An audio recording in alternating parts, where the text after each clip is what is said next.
Phone check. 1, 2. The microphone check. 1, 2, 1, 2. The microphone check. I got my headphones tuned between two different AM stations, and my briefcase is full of declassified information. Declassified. Declassified. Good evening and welcome to News from Neptune, a spontaneous and unrehearsed discussion of the news of the week and its coverage by the media. Carlos Brook and David Green talking about what's going on in this last week, and we're happy to be here at Urbana Public Television with some time to talk about the events of the week. Anything much happen this week, David? Well, you've been letting me start first, but perhaps you want to start. Did you have something you want to put on the table? Well, I was thinking maybe it's the holiday mood, but it occurred to me as I was thinking what I would put on the table that the theme that occurred was why no coup? I'm not talking about the forgotten Chinese poet. I'm talking about why was there no attempt in the Electoral College, no serious attempt apparently, or in the Electoral College or elsewhere, to forestall what seems to be the now accomplished election of Donald Trump as president. It's not absolutely clear. There still can be challenges to the electoral vote in the Congress, but that's such a long shot now, it seems, that I think we can take it as a foregone conclusion, as the president of Russia did this morning when Vladimir Putin sent Donald Trump a letter congratulating him on his election, wishing him a Merry Christmas, and saying wasn't cool the way they hacked the election. In fact, that last point is not in there, but Putin did indeed send Trump a letter with the first 2 points in it. So why no coup? Why weren't the forces of order, the Clinton campaign, the Democratic Party, the political class, as Max Weber would have said, why weren't they able to make more of a run at the election of Trump when it became clearer and clearer the popular vote was on Clinton's side? And I haven't got a real answer to that. I thought beforehand that indeed there would be some attempt to manipulate the Electoral College. Of course there was, but it wasn't a very serious and clearly not an effective attempt. So why wasn't it effective? Why weren't they able to do it? I would have thought that they could have done so. Never concerned you, huh? No clue on no coup. But it is interesting and worth noting that it was accepted conventional wisdom on the progressive side that there should have been a coup. Yeah. Yes. And yes. I mean, Amy Goodman basically promoted a coup by interviewing the one electoral voter from Texas, who was a really articulate guy, and not to be condescending to him, but he kind of knew articulately what his reasons were for opposing Donald Trump. This is the fellow who wrote the piece in the New York Times, right? Sembrun exactly. Or something, isn't it? Sutrin, yeah, something like that. Whatever. I thought his piece in the Times was bizarrely uninformed. My suspicion is that the Clinton people got to him and rehearsed him some between the time the Times piece appeared and his television interviews occurred. The Times piece is subliterary at best. Yeah. Well, I mean, I just heard him speaking, and it seemed like, he put forward his case, and it was clear that Amy Goodman was supporting the idea. I mean, sort of implicitly supporting the idea that there should be more people like him, and so was Lawrence Lessig, the fellow who's made a name actually ran for president, and in this time, and made a name for himself, mainly in terms of the voting process and his understanding of the voting process. And in fact, in that interlude, it came out that he was going to represent this Texas Electoral College voter if he ran into any legal issues with what he was doing. So, because Lawrence Lessig teaches law at Harvard. So anyway, why should there have been a coup? Why should it have been conventional wisdom that Donald Trump is somehow not fit to be president after having won the Electoral College vote? Well, Greg Palast has also been around saying that the election was stolen, and at that level, at some level in which all is not well and fair in terms of registered voters and who's allowed to vote and how the voting process is set up, and likely how it's counted also, likely the computers with which it's counted in most places. Excuse me.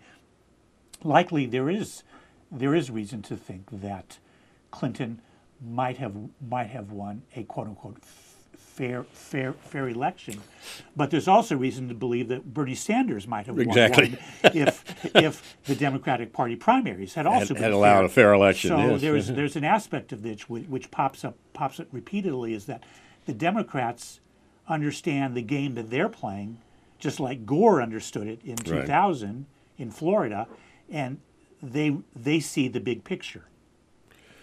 The phrase for this, the 19th century phrase, classically educated Englishman, was sartor resartus, the tailor retailored.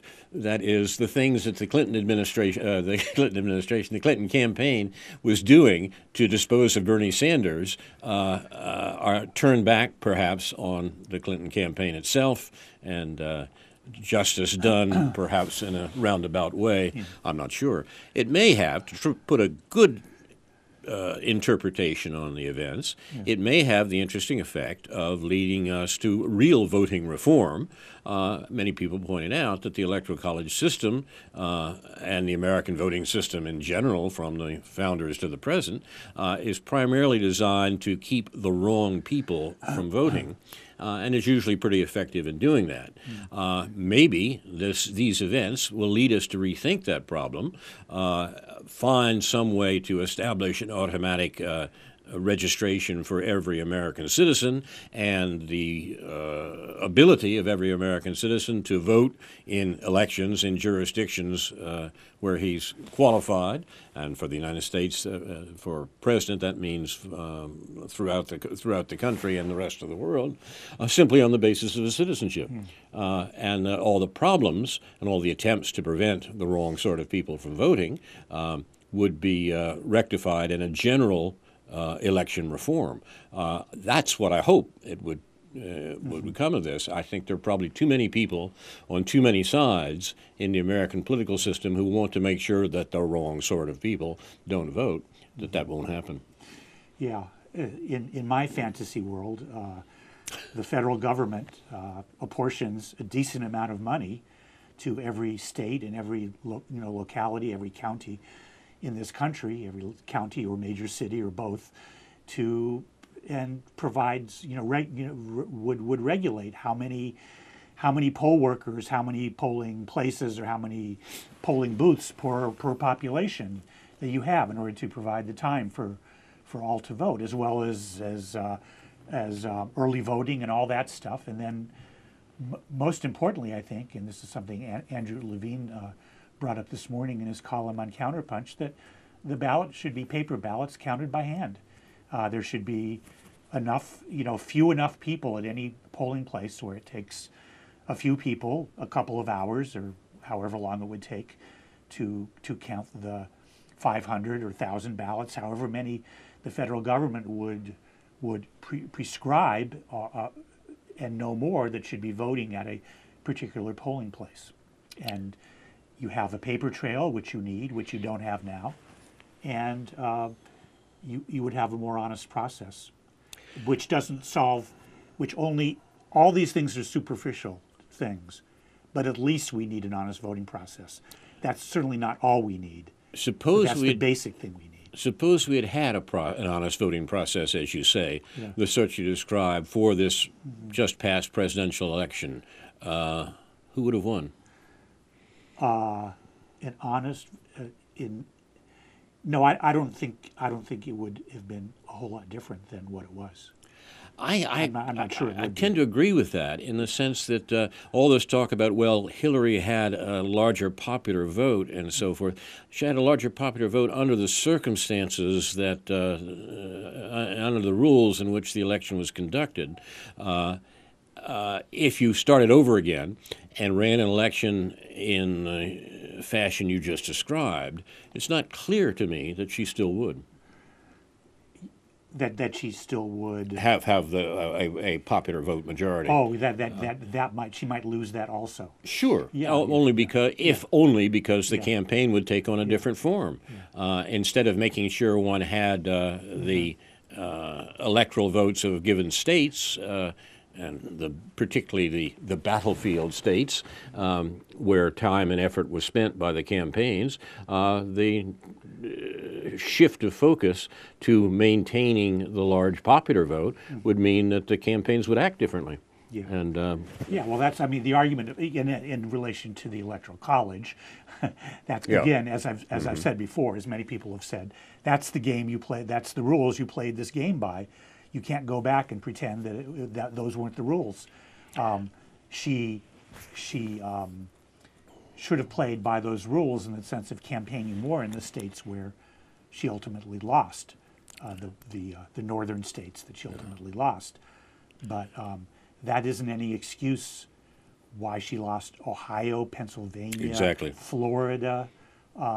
exactly. And it's clear that, I think it's clear from what I've read, that it isn't so much that voters left Obama and voted for Trump, That's as right. opposed to Clinton. It's clear that a lot of them just stayed home, Yep.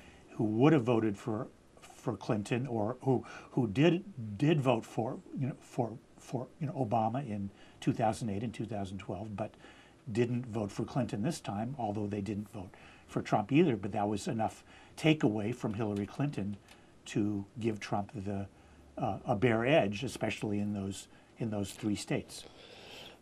Far too many Democrats wanted to give Trump a bare edge once it was done, right? It's, the parallels of the Trump election and the Brexit vote in Britain, I think, are very great, and the parallels also to the Sanders campaign belong in that same place, and they have to do with the sorts of things that voters were actually thinking, and being dismissed by the political class as racist and deplorables, and I think that's got to wonder. That must wonderfully concentrate some minds about what's going to happen with upcoming elections, and we'll see some examples of that, I think, in the French presidential election and maybe elsewhere. That we're talking here about something other than merely local and incidental movements, but some major political shifts that are taking place literally around the world, and it's important. Yeah, and all this, of course, has to be understood in the neoliberal context. Yes. And even though I don't read as many books as I used to at least try to read, I try to read fewer books, and I succeed at reading even fewer books, but at least parts of books. But the two books that I've been involved in recently, I think relate to this question very clearly. Michael Hudson's book, Killing the Host, is I think, accessible discussion of, a very wide-ranging but very, very accessible discussion of what financial capitalism really is, what rentier capitalism really is, what Wall Street capitalism is, and how it completely violates the rules of how one might even honestly, under capitalism, gain wealth by actually producing real stuff.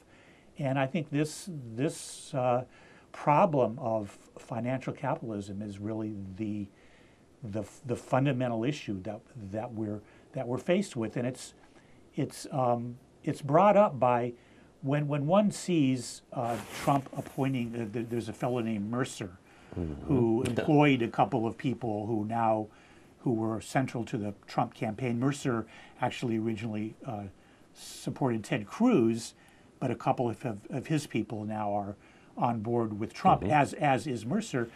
He made his money by being a smart guy who figured out ways to use computers with extremely, millionth of a second trades to make billions of dollars. that is to make all that money by not producing anything. There's another guy whose name I can't recall right now, who's been appointed Secretary of the Army, who also, after getting out of the military, who was in the military, but after getting out of it, went to Wall Street and used computerized trading to make a couple $1 billion. It seems like ordinary people don't understand, where does $1 billion come from? How does one make $1 billion, $2 billion? There's so many, all of a sudden, hundreds of people that you've never heard of popping up who've made $1 billion, who are billionaires, who have the wealth, the financial wealth. What does that even mean? How did they get that? What is that even worth? People ought to understand more about where all this money comes from, whether it's really real, and how this accumulated wealth. It isn't just that it's on top of the stuff that people do every day to make stuff. It actually represses our ability to work and labor and provide for our basic needs in any relatively equal way. Fran Lebowitz said years ago, when even the numbers were smaller, nobody earns $1 million. Right. You steal $1 million. Yes. You earn $10,000. Right. And Right. This is mutatis mutandis. With the numbers properly changed, that seems to me to be quite correct here. Yes, and I really like Fran. I'm glad you brought her up because nobody. I thought I was the only one who knew about her. Oh well, no. On the contrary, yeah, she is well known, but just not. I'm just saying that she's very much worth getting to know. Yeah, you're right. She's a smart lady. A strange lady. Yes. But a smart lady. Some of my best friends. Yeah, but anyway. And the other book that I've tried to read, that I actually did read all the way through, sort of. Before you get into this, I want to hear this. Yeah. Explain the title of what's his Killing name's the Host. Yeah, well, I mean, what Michael Hudson is doing is try to explain how financial capitalism, again, kills the body, is a parasite killing the host, which allows it to exist. No, finance capital is doing that to productive capitalism. Yeah, right. And it needs productive capital to have any credibility that this wealth, that these billions of dollars are actually worth something, that you can take some of those billions of dollars and go to the store or go somewhere and spend them on something real. But the more accumulated financial wealth there is, the more for one thing, the more indebted ordinary people are, and the more at risk the economy is, as it was in 2008, in which their mortgage indebtedness and the inflated housing prices upon which that was based led to this crash, because it was all based on nothing real. It was all based on using money to make money, and even like not even using real money to make money, kind of using fake money to make money. So it's complicated, and he goes into it in various ways, and he provides historical background to it. But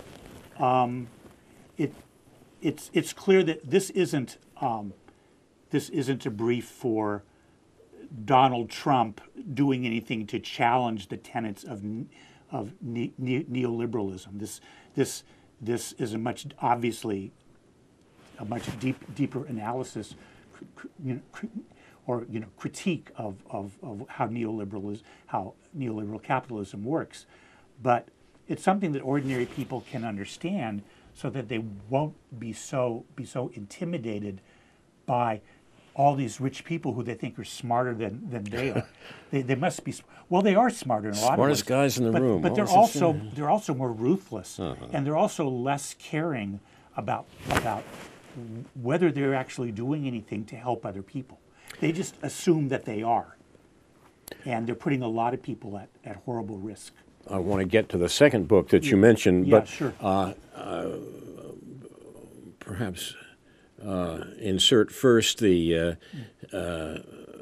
thing that seems to me to be going on right now on matters of this sort with the transition of administrations.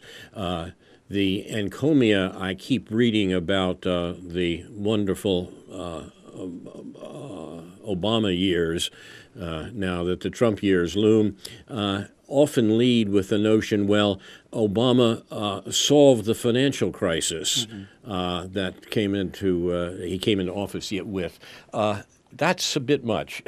That is incredibly much, And ridiculously much. I think one of the most important figures that raises questions about the usefulness of that observation is the fact that even the White House itself admits 95% of the income gains of Americans in the Obama years have gone to the top 1% of the population, not even the top 10%, the top 1% of the population. Now, that's incredible. I mean, in the sense that the task that Obama's employers set for him was to make sure that the dislocations of the 2008 financial crisis did not affect the 1% unduly, or rather, more importantly, restored the income, restored the situation of that top 1%. Yes, he was a success. He worked for his masters and did a good job of it. But unfortunately, that doesn't include the 99% of us. Yeah. And that's one of the elements, certainly, that fed into the Republican victory in the presidential election. Yeah.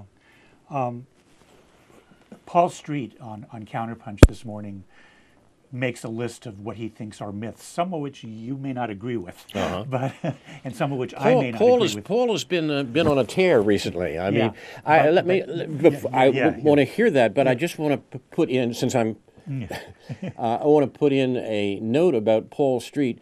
Paul Street, before Barack Obama was even suggested as a presidential candidate, Paul Street wrote a review of his book, The Audacity of Hope. And in that review, I mean, this is 10 years ago, more than 10 years ago. Yeah. And in that review, Street analyzed Obama's account of the Vietnam War. The review was noticed in some places, but most people didn't know much about it. And the obscure Illinois senator, state senator, why should we care? But he clearly set out a position that he is indeed stuck to as president, and that is that it's up to American politicians to do the work of the American ruling class. Paul Street pointed this out specifically in the analysis of the Vietnam War in Obama's book, and I remember being impressed by that at the time, without realizing, of course, what ramifications it would have. But there's no reason to alter my opinion of Street's perspicacity a dozen years ago.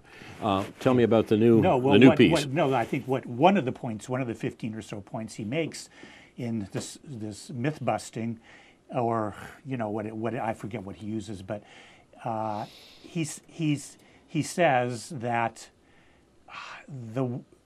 some people are asserting that people who didn't criticize Obama have no right to criticize Trump.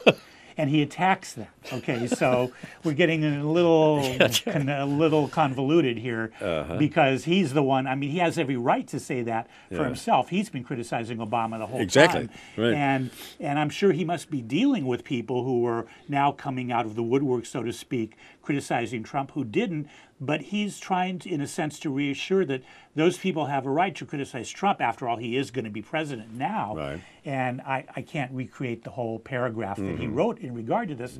But my reaction would be that, yes, but it's still important when people do criticize Trump, and they should criticize Trump, and I'm sure it's going to be plenty of justified criticism after January 20th in all kinds of ways. Yes. That it would be more informed criticism if it was rooted in an understanding of what the continuity of neoliberalism has been. If you want to go back to Reagan, fine. If you want to go back to Clinton, fine. If you want to go all the way back to Jimmy Carter, that's fine. Absolutely. Too. But don't come out of the woodwork and think that Trump is doing anything. He may do some crazy things. He may do some quote unquote unpredictable things, but He probably won't be doing that much that won't have bear some continuity to what Obama has been doing for the last 8 years, no less preceded and reaffirmed by what Obama has been doing for the last 8 years. I think that's quite right, and it seems to me that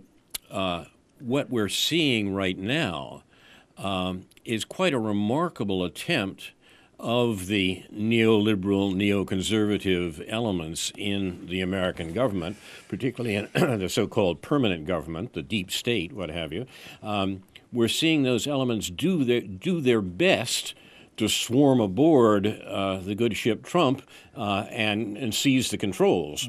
Now we have to realize here that Trump is the first major party presidential candidate in 40 years who did not pay obeisance to the principles of neoliberalism and neoconservatism.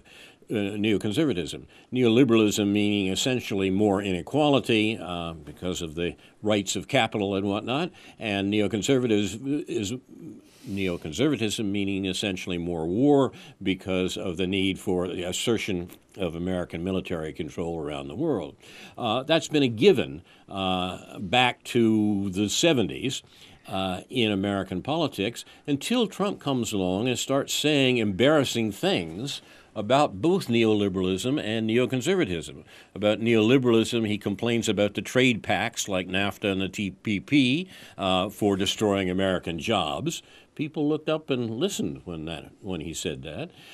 In regard to neoconservatism, he suggests there's something profoundly wrong with the series of Middle East wars that the Bush-Obama administrations had been carrying on, and that Clinton planned to extend and indeed intensify.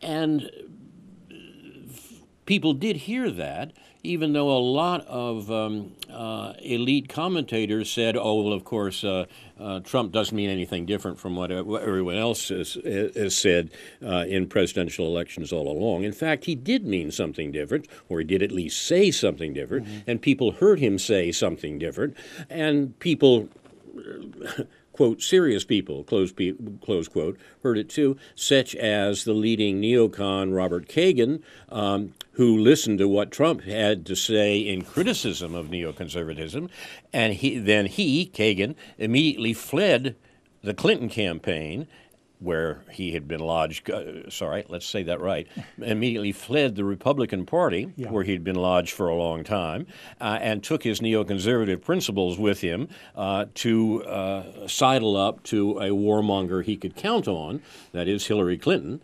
because he had concluded that Trump meant what he said, and he couldn't be counted on from the point of view of this leading neocon.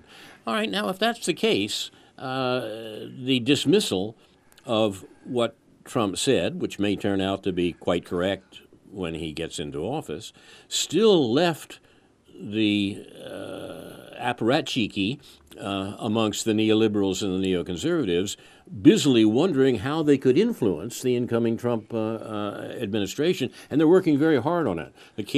That may indeed be the answer to the question that I raised at the top of the hour. Why wasn't there more of an attempt to deny Trump the presidency in the Electoral College and elsewhere? The answer may be that the neolibs and the neocons realized that they could just as easily, or with the same amount of difficulty perhaps, or less difficulty even, colonize the Trump administration than make sure that the perfectly neocon, neoliberal Clinton administration took place. I don't know that that's true, but I do think that's what's going on right now, that there is this attempt to try to bend Trump or lock him in to the procedures of the Obama administration on these fundamental issues of neoconservatism and neoliberalism. And I don't think one can argue that it's clear that Trump will be able to fight shy of them. I think he will be caught into them, and in some ways. And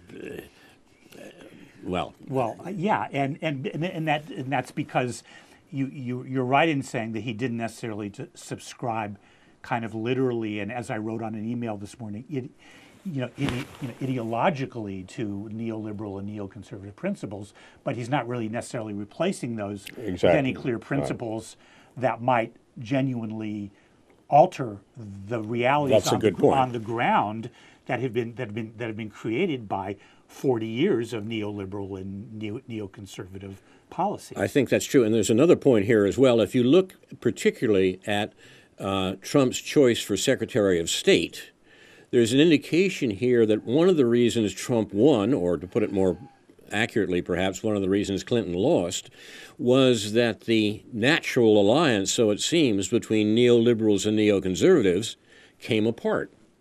The neoconservatives, pressing for more war with Hillary, were confronted with the hesitation that neoliberals have shown about warfare for their profit, so to speak, going back at least to the invasion of Iraq.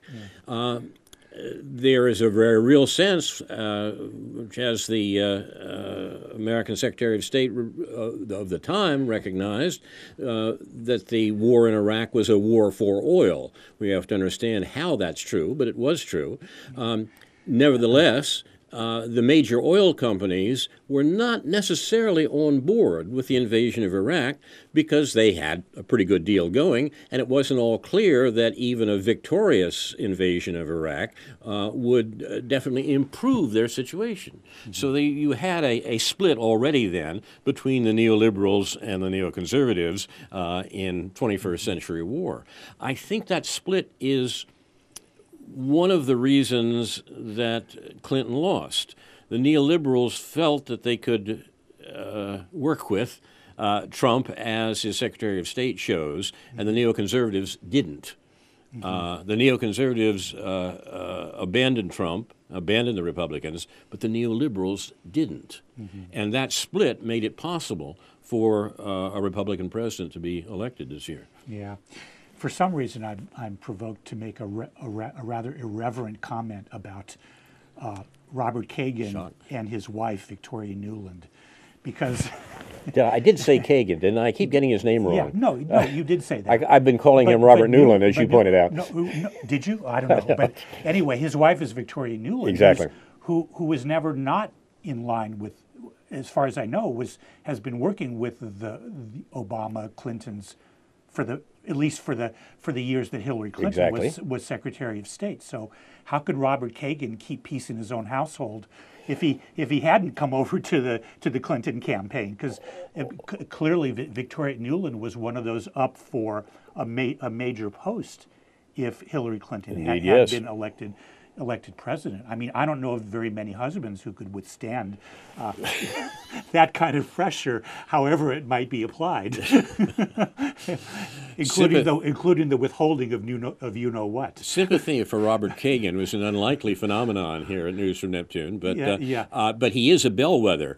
Yeah. He does show us which way the wind is blowing. Yeah. And you don't need a weatherman; you may need a neocon for that. Yeah.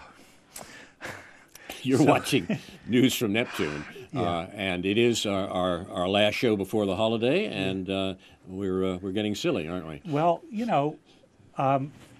Carl, as you and I both know, we've been engaged for the last couple of days on our obscure email list, but I think having some relatively productive conversations, including a few people that we know about some of these issues and support for Donald Trump.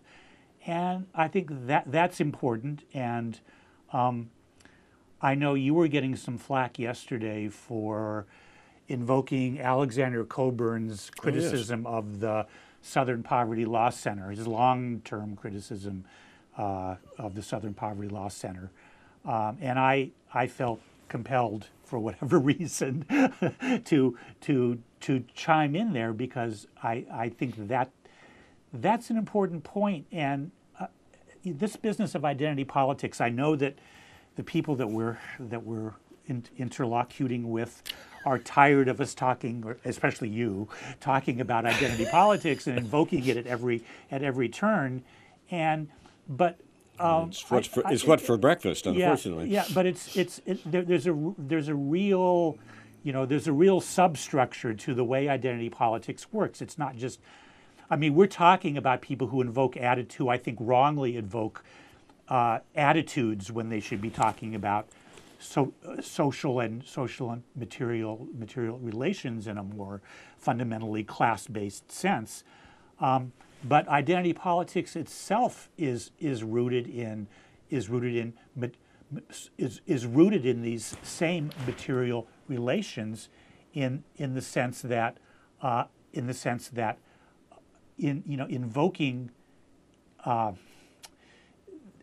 these attitudes are ways of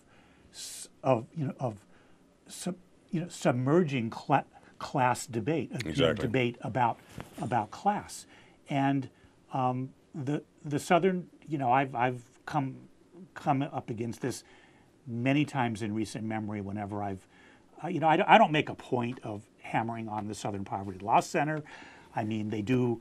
I don't have any problem with teachers using their program to teach tolerance and so on and so forth.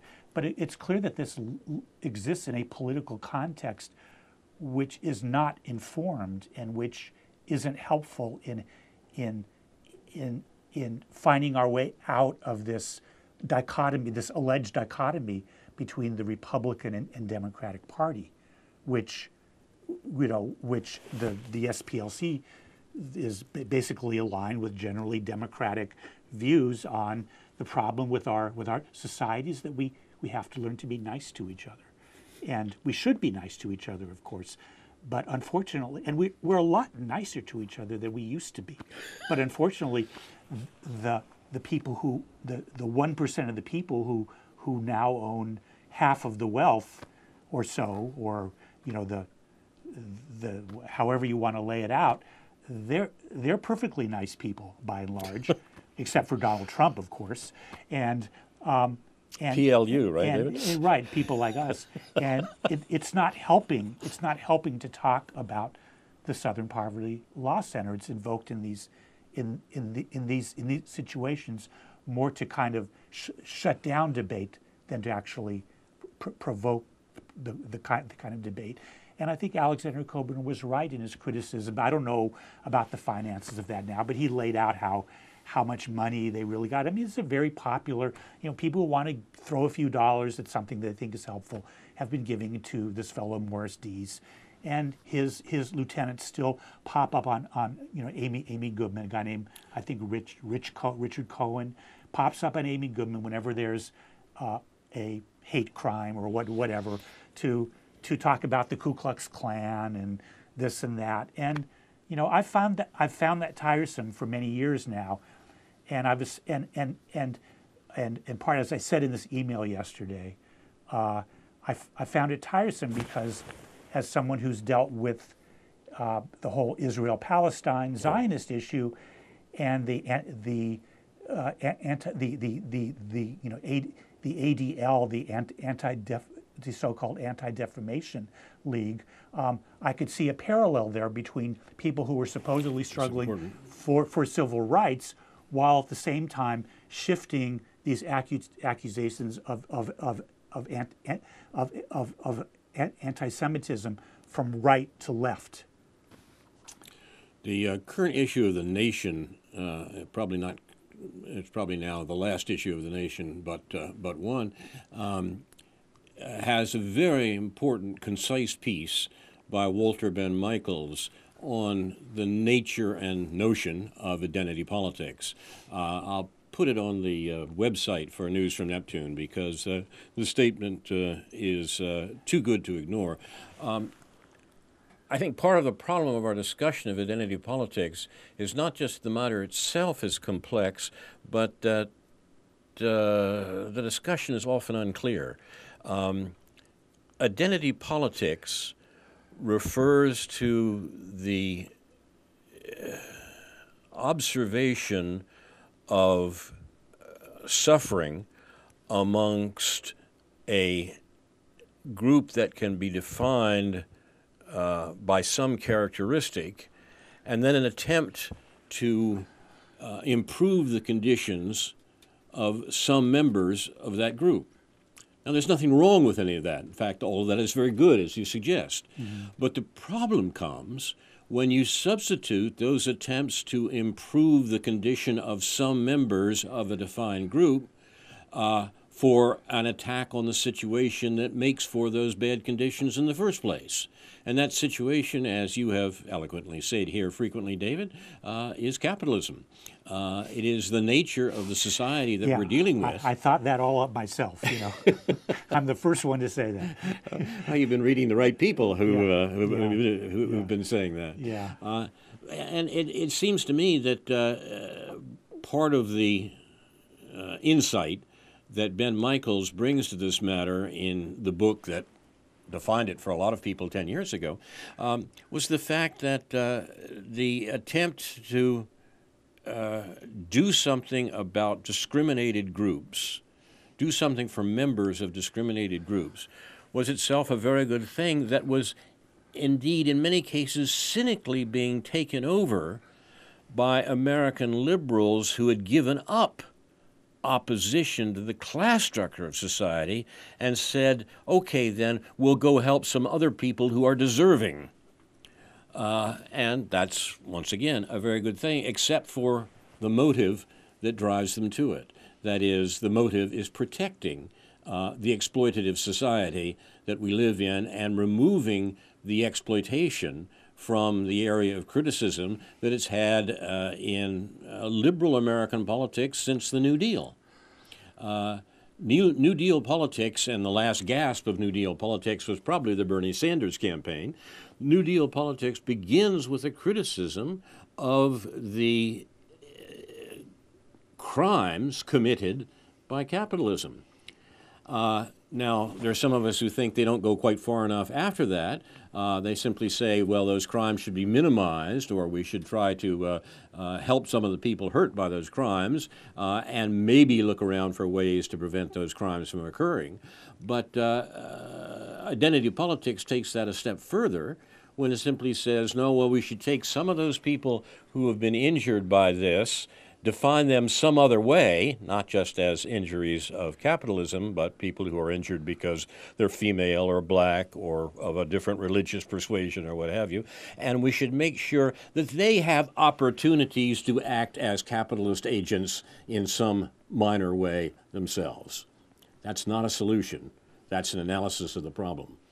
And that's the problem. That's what we face when we speak of identity politics.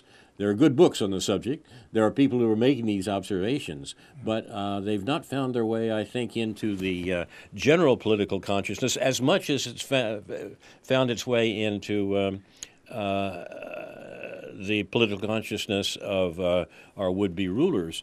When Hillary Clinton exclaims over against Bernie Sanders, would breaking up the big banks do anything for sexism? Would breaking up the big banks do anything for racism?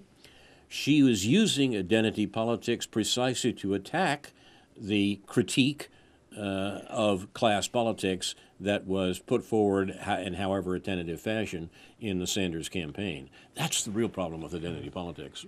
Yeah. To end the year, I don't know whether we're doing a program next week on New Year's Eve, but perhaps to end the year with a constructive critique of the progressive reaction to Donald Trump, which has, I think, been rooted a lot with identity politics and has been reactive, and perhaps reactive for good reason when it comes to say immigrant rights and what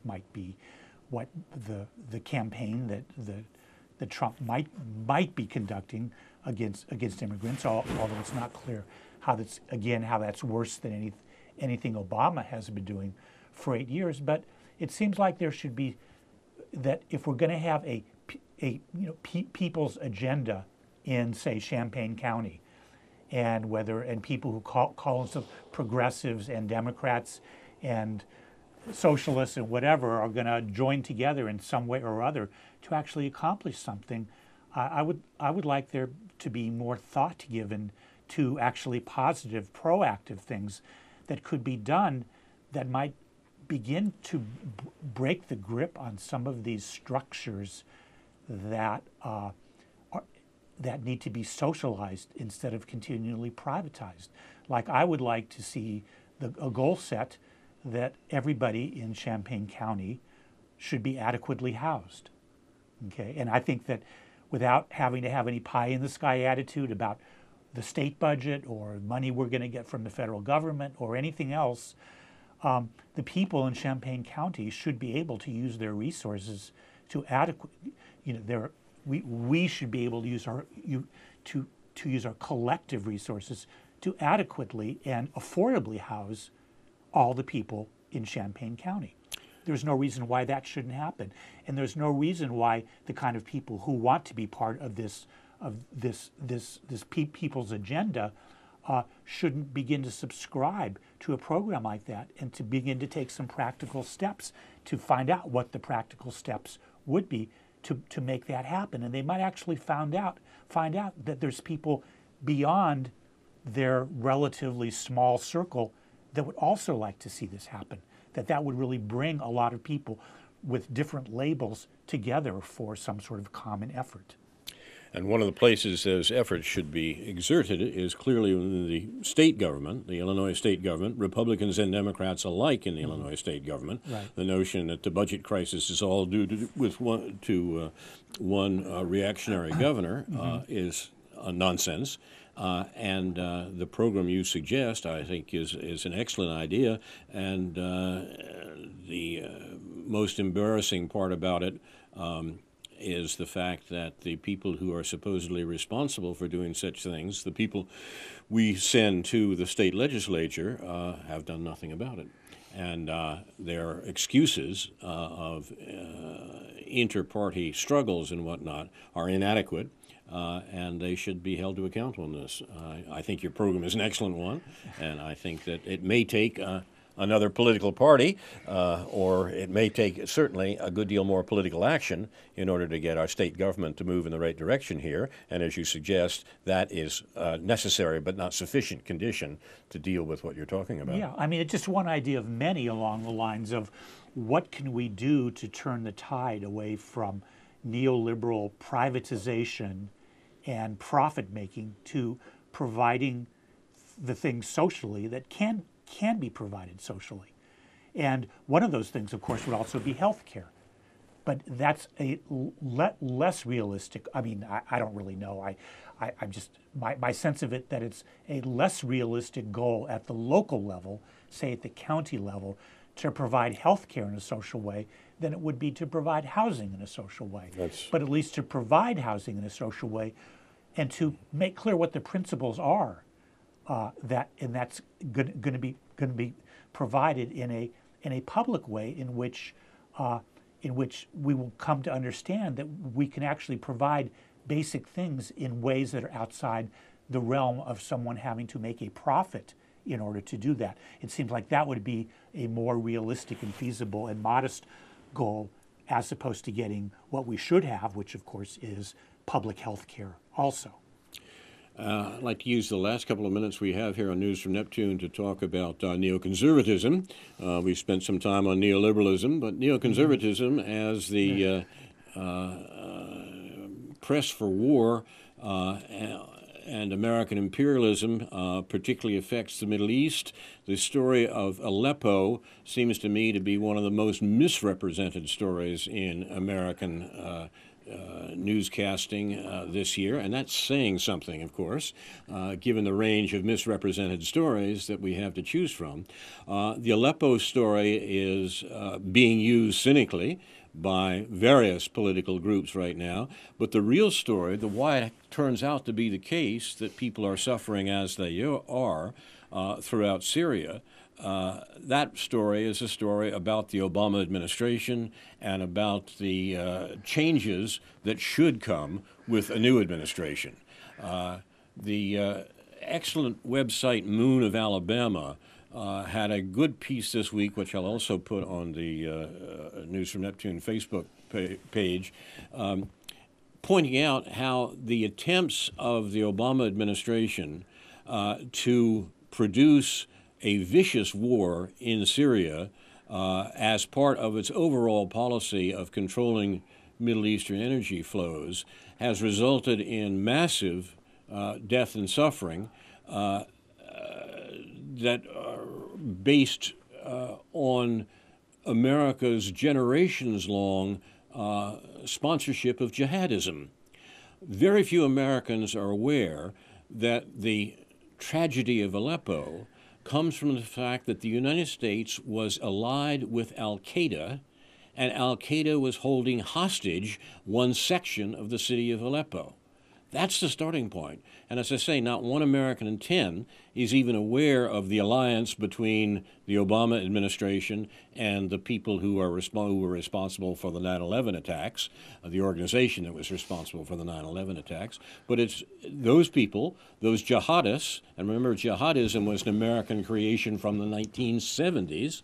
It was the jihadists who were holding the section of Aleppo hostage from the government of Syria, a government which is no better than it should be, but is in fact not a jihadist government. It is a multicultural, multiracial, multireligious government, and it's legitimate.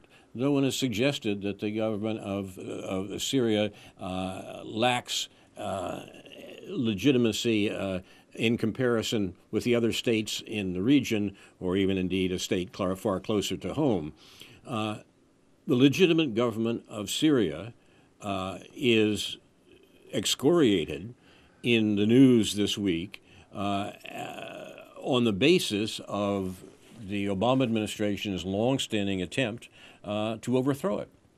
And the agents that the U.S. was using, that the Obama administration was using to overthrow it, were the jihadists who were attacked in eastern Aleppo and driven out of eastern Aleppo this last week. That whole story is complicated, but the interests are clear and are purposely misrepresented to Americans in the news media. If things are so bad that Charles Krauthammer's report in this morning's... You took the words right out of my mouth. Now I don't have a line for you. Well, you take a line. Your turn. No, I mean, what's even more confusing and sort of complicating of this is that you have Charles Krauthammer, this rather insane man named Charles Krauthammer, who's actually a trained psychiatrist, but leave that aside. Takes one to know one. Yeah. But saying in the morning that the argument that this is what makes Obama soft. Yes. This is what has made Obama soft, right, and that has weakened the U.S. presence in the world, blah, blah, blah. So that takes us even a further step away from any realistic understanding of what's going on. Exactly. And it's motivated, pretty clearly. You can see the psychiatrist's motivation pretty clearly here in Krauthammer's column. Motivated the great fear that the covert attempt to subvert Syria that the Obama administration has been engaged in with massive death and suffering will be liquidated by a Trump administration. That's what really worries them. So the fear that the Trump administration will abandon the neoconservative depredations that the Obama administration has been carried out, I think is perhaps the most important political fact in Washington right now, and the real basis for the attempt, often hysterical, to manipulate the incoming Trump administration, or to lock it into positions that will serve those same neoconservative ends, but will not be possible for Trump and friends to change. And in the midst of all this, we have this Russian diplomat murdered in Turkey. And what is the response to that by the American media or by the American government? At least some. I mean, I'm asking you. I don't even really know that much. I haven't read that much about what the specific. Well, the most scandalous example was, I think, is the New York Daily News, which said basically that's what these guys get for what they did to Aleppo. Now that's a lie at so many, and that's morally outrageous at so many levels that the confused American public, purposely confused on these issues, is not going to see what's happening here. But it's pretty important, because it has to do with the attempt to subvert what is actually the peace process in Syria particularly if it was the case, as various observers suggest, that the murder of the Russian diplomat was engineered or at least signed off on by the CIA and by the Americans. And people point out that this man Miller, who was acting director of the CIA several months ago, said that the Russians, having supported the Syrian government, must start dying to show that there's a price for what they're doing against our interest, our being the United States. Now, this man, Miller, as I say, former acting director of the CIA, was crying up Hillary Clinton's campaign at the time and saying that, of course, we've got to start killing Iranians and Russians in Syria in order to show them that we're serious. Well, a Russian, an important Russian, was killed at an exhibition of Turkish-Russian art in Ankara, and it's hard not to think of what the acting director of the CIA said 3 months ago. Yeah.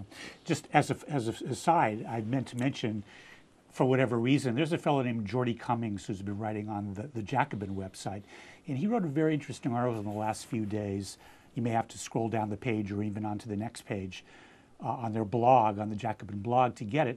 He's writing about the relationship between sort of the CIA and the liberal, especially the liberal Hollywood media, in sort of promoting this positive liberal image of what the CIA does and has been doing.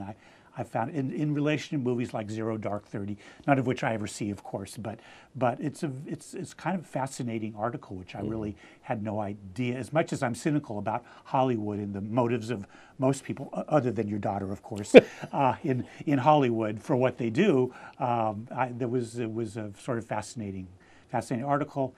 But I'd like to say also before we close that this is one of those years where the beginning of Hanukkah coincides with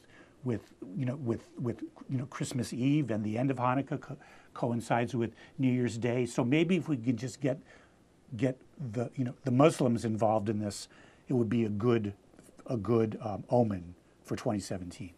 How about that? That sounds like an excellent idea. A Merry Christmas and Happy Hanukkah to all. Inshallah, we'll be back next week for a year-end wrap-up program. And okay. Here at News from Neptune, our thanks to... I was hoping this year was over, for crying out loud. Perhaps it is. But I'll be here. I'll be here. We want to thank our directors and producers, Jason Liggett and Joseph Cash, and Urbana Public Television for bringing News from Neptune to you, and wish you, as I say, greetings of the season, with recalling that, in the words of Edward de Vere, what's past is prologue, what's to come, and yours and my discharge. And so, confusion to our enemies, and a good night to you.